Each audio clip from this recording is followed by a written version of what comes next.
পাক সাল্লাল্লাহু আলাইহি সাল্লামকে দাঁড়িয়ে সালাম দিয়েছে। এবং এশিয়া মহাদেশে কয়েকটা দল আছে, মনে রাখবেন, যেমন ফুরফুরা সিলসিলা, দেওবন্দি বলে একটা সিলসিলা আছে, জানেন তো নিশ্চয়ই। দেওবন্দি সিলসিলা যিনি পীর সাহেব, যেমন ফুরফুরার মেন কে? দাদা হুজুর। আমি যদি ভুল করি আমার দোষ, দাদা হুজুরও কিন্তু দোষ নয়, সিলসিলাটা আমার না, দাদা হুজুর। দেওবন্দিদের মেন হচ্ছে হাজী ইমদাদুল্লাহ মুহাজির মাক্কি। কেউ যদি দেওবন্দি বলে ভুল করেছে না তার দোষ। হাজী ইমদাদুল্লাহ মুহাজির মাক্কি প্রতি বছর নবী দিবস করতেন, নবী দিবস একবার না দুবার সালাম দিতেন, জোরে বলুন সুবহানাল্লাহ। এবং দাঁড়িয়ে দাঁড়িয়ে এবং আরেকটা দল আছে বেরেলি বলে একটা দল আছে, হ্যাঁ, হযরতে আলা হযরত আহমদ রেজা খান বেরলভী, তিনি বেরেলিদের পীর সাহেব। যেমন আমাদের পীর সাহেব দাদা হুজুর, তিনি তিনাদের পীর সাহেব, তিনিও নবী পাককে দাঁড়িয়ে সালাম দিতেন, জোরে বলুন সুবহানাল্লাহ। আরেকটা দল আছে কারামত আলী জোনপুরি, ইনাদের সঙ্গে দাদা হুজুরের সিলসিলার মুরিদরা প্রায় একসাথে মিলেমিশেই আছে। সেটা বাংলাদেশের ওই পাহাড়ের দিকে চলে গেছে। কারামত আলী জোনপুরি সাহেব, ওনাদের সিলসিলা, ওনার মুরিদরা, তিনারাও সব দাঁড়িয়ে সালাম দেয়, জোরে বলুন সুবহানাল্লাহ। মনে রাখবেন, এই যে বললাম ইনারা যে হাদিসটা পেয়েছে, হাদিস ইলমে হাদিস যিনার দ্বারা পেয়েছে, তিনি হলেন হযরতে শাহ ওলিউল্লাহ মুহাদ্দিস দেলভী রাহমাতুল্লাহ। সকলে বলুন শাহ ওলিউল্লাহ মুহাদ্দিস দেলভী। আমি যে হাদিস বলি, ইনারা যত যা হাদিস বলে সবার গুরু হচ্ছে, মা বাপ হচ্ছে মাথায় উনি প্রথম আরব থেকে, মক্কা মদিনা থেকে হাদিস এনেছেন। উনি বলছেন, আল্লাহ আমার কোনো ভালো আমল নেই যার জন্য ওসিলাতে দোয়া চাইবো যে আমার কিতাবটা কবুল হোক। আমার একটা আমল আছে, নিখুঁত আমল। কি? আমি যখন আপনার হাবিবকে সালাম দিতাম, দাঁড়িয়ে সালাম দিতাম, জোরে বলুন সুবহানাল্লাহ। আরো জোরে বলবেন না? আরেকটা কথা বলি, উনি প্রত্যেক বছরে নবী দিবসের দিন 12 রবিউল আউয়াল নবী পাক সাল্লাল্লাহু আলাইহি ওয়াসাল্লাম যে ঘরে এসেছিলেন, আম্মা আমিনা হুজুরের ঘর, যারা হজ করতে গেছে দেখেছি, যারা যাওনি সব নিয়ত করো না যাবার, বলো ইনশাআল্লাহ।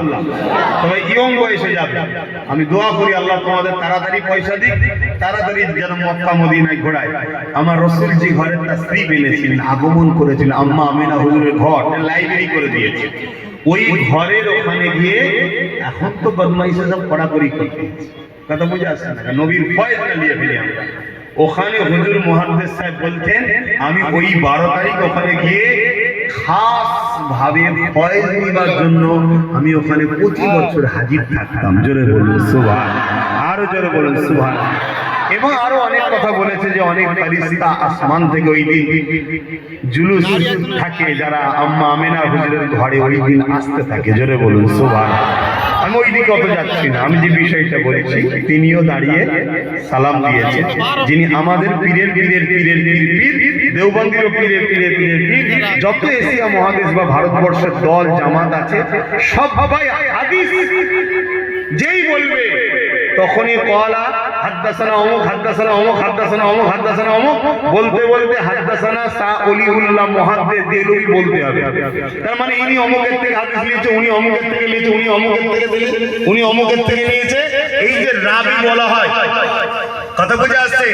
এই যে সনদ, রাবিদের যে সনদ, এই সনদটা নিতে গেলেই ভারতবর্ষের মানুষ শুনে রেখে দাও, মুহাদ্দিস সাহেবের নাম নিতে হবে, তিনার থেকে হাদিস সবাই পেয়েছে, জোরে বলুন সুবহানাল্লাহ। তিনি কি বলছে? আমি নবী পাককে ওসিলা দিলাম, দাঁড়িয়ে সালাম করতাম, সেই ওসিলা দিয়ে আল্লাহর কাছে দোয়া চাইছি যে আল্লাহ আমার এই কিতাবকে কবুল করে নেন, জোরে বলুন সুবহানাল্লাহ। এবার চলে আসেন মসজিদে, যখন ঢুকি আমরা ঢুকবো না, আল্লাহুম্মা আফতাহ লি আবওয়াবা রাহমাতিক, এটা বলার আগে নবী পাককে সালাম দিতে হয়। সালাম দাও, তারপর এটা বলো, তবেই তা কবুল হবে, জোরে বলুন সুবহানাল্লাহ। জানাজাতে নবী পাককে সালাম দেওয়া হয়, জানাজা কি বসে পড়েন তো নাকি? যে সমস্যাটা এত কেন? নবীকে যদি প্রেমে সালাম দেয়, সমস্যা কিসে? হ্যাঁ, কেউ যদি না দেয়, আমি তার সাথে ঝগড়া করবো না, কিন্তু আমি যদি দিই, এটাকে এত তুচ্ছ তাচ্ছিল্য করা হয় কেন? কোরআন হাদিসে কোথায় আছে? কোরআন, আরে কোরআন হাদিস শুধু শরীয়তের দলিল নাকি? আজান দিচ্ছে, এইভাবেই দাঁড়ান, আজান দেবে, সালাম পড়ে দোয়া করে দেবো, গিয়ে নামাজ আদায় করে নেবে।